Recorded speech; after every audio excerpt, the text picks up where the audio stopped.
GO కాపీలను దగ్ధం చేసిన అంగన్వాడీలు. 34వ రోజు నిరంకుశ జీవో కాపీలను భోగి మంటల్లో దగ్ధం చేసిన అంగన్వాడీలు. బండి ఆత్మకూరు మండలం తహసీల్దార్ కార్యాలయం ప్రక్కన AP anganwadi workers and helpers union మండల కమిటీ ఆధ్వర్యంలో షోకాజ్ నోటీసులను ఎస్మా జీవో నెంబర్ 2 కాపీలను భోగి మంటల్లో దగ్ధం చేసి నిరసన వ్యక్తం చేశారు.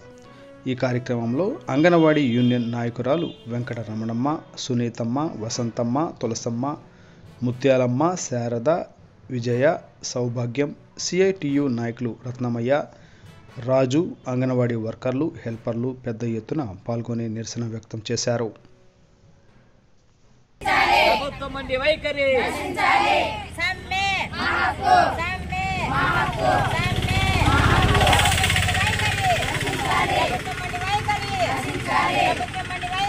నశించాలి.